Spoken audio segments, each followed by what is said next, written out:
What's going on, you guys? My name is Don't Panic 494, and today, to the backdrop of some Karkand conquest, we're going to be talking a little bit more about Battlefield 4, but specifically some of the lesser publicized changes they're making to the game, some of the things that players may not even notice, new players are going to definitely take for granted, and just things that aren't being talked about as much as the huge features being added, like, Levolution, the new battle log, all of the massive Frostbite 3 destruction, new weapons, new factions.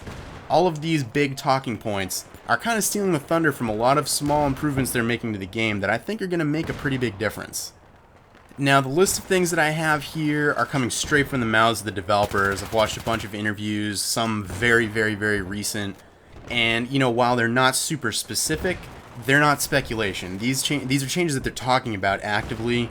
They're just not being publicized because they're not as sexy as some of the bigger changes.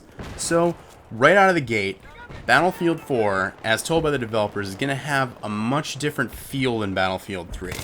And repeatedly, we're hearing the term a more refined feel. And one of the executive producers went to a more detailed list about what that actually means by, what he means by a new, refined feel for Battlefield. He talks about there being more refined controls, everything feeling and acting much more responsive than it did in Battlefield 3. And I don't know about you guys, but if there's one complaint I've had about Battlefield 3, it's definitely not the responsiveness of the controls. So I'm excited to see, what that means with Battlefield 4. I mean, if Battlefield 3 was already responsive and everything felt really clean, Battlefield 4 can only get better, so maybe I just don't know what better feels like because I've never played it before. Very possible. Another thing they're talking about is sound. They're saying that Battlefield 4 is going to have even better sound design than Battlefield 3. And again, Battlefield 3 set the benchmark for sound design when it came out. Award-winning sound design, and it was honestly the best, in my opinion, out of any game I have ever played in my life. So once again, they're taking a field, they're already the benchmark, and they're going to up themselves, which is pretty cool. They said that the animations are going to be better. So, the kniving, that you have the counter knife now. And we've seen clips where you can actually take magazines from people when you knife them. All of these things are really cool. I don't know, what else. I'm assuming like maybe the parkour jumping over fences and stuff is probably going to be cleaner. Some of the dolphin diving and stuff like that is probably going to have cleaner animations. Maybe even the really small things like players going ADS that you're looking at, maybe that's going to have a better animation. I don't know, but that's what they're talking about. They're saying that Battlefield 4 is going to have even better animations than BF3.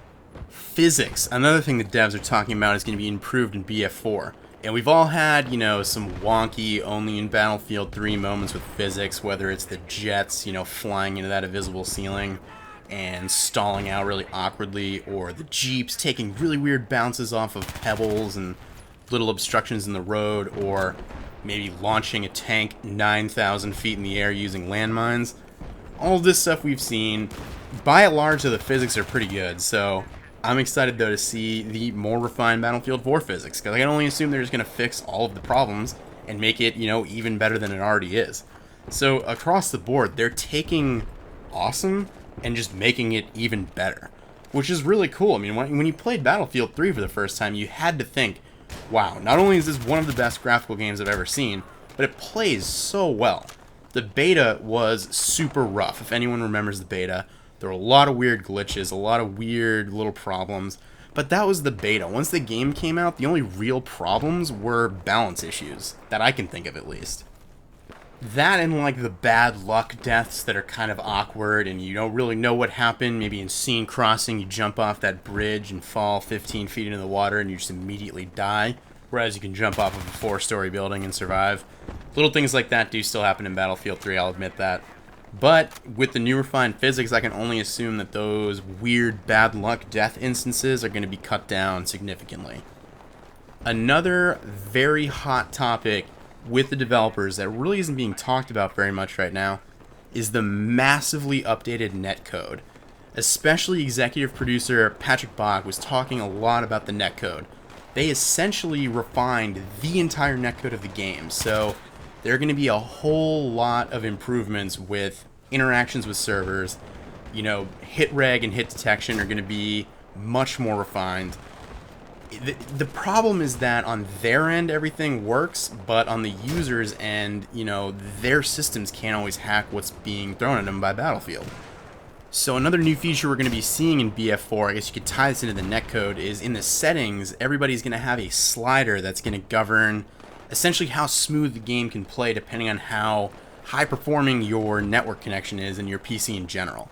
So if you have a really high-end rig and you have fiber optic internet, you can have that slider jacked all the way up and you'll have the cleanest netcode possible.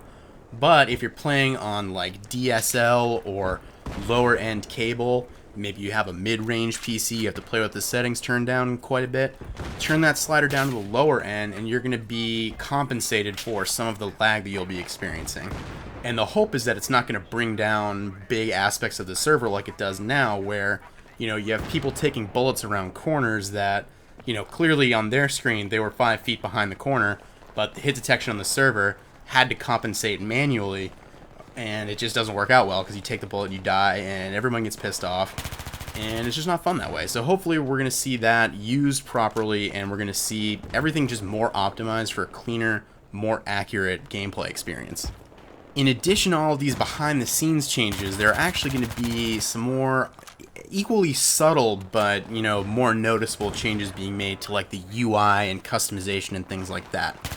Let's start off with the UI, actually. For PC players especially, I know this is kind of a bummer for console players, but it plays a bigger role on PCs with different resolutions and monitors and things like that a lot more than it does with, you know, TVs on console. But PC players will be able to fully customize their HUD, and they're going to be able to resize certain aspects of it, move certain aspects of it around, and little things like that. Now, those are the specific things that I've gathered from all of these interviews I've watched, but one quote that stuck out to me is, quote, "There will be lots of new components, especially to the PC platform," end quote. So one of the devs specifically talked about the PC UI customization with the resizing and moving things around, but other devs have said lots of new components for PC players. So I can only assume they're going to be relatively shallow, because if it was anything really substantial, it would cause massive warfare between the consoles and PCs again, more so than that than already exists. So I don't think they'd do anything too crazy, but I think you can expect some more little, you know, appearance changes, ways that you can do things. Like I said, the UI is going to be probably the biggest one. But, you know, who knows? PCs are, by and large, much more powerful than consoles, so there could be a lot more features that they're adding into it. I'm not sure. So we'll see, I guess. So that kind of wraps up all of the, you know, subtle changes they're making, subtle little improvements they're making to Battlefield 4 over Battlefield 3 that, like I said at the beginning, aren't being widely publicized, but I think are, you know, I think they're noteworthy. I think people should know about these. And, you know, it's funny because there are definitely going to be a lot of new players in Battlefield 4. At least, you know, if precedent is anything, there are going to be a ton of new Battlefield players with Battlefield 4. And it's funny to think about how they're going to take all of this stuff that has taken, you know, 10, 12 years of experience and development to create, and it's going to get so taken for granted. And it's just funny, like, and that's not even a bad, I'm not saying it's a bad thing. If anything, it may even be a good thing, because it's going to set the bar even higher for the next round of Battlefield games. So, all of my Battlefield 4 pre-launch videos close the same way, and this one will be no exception. We'll see, because that's pretty much all you can say with definitive certainty right now. We'll see. At this point, I want to thank you guys very much for watching the video. Be sure to give me some feedback, give the video a thumbs up if you like it, and if you are stoked for BF4. I know I am. As always, I appreciate you guys taking a few minutes out of your day and spending them with me, and I will see all of you next time. Take care, everybody.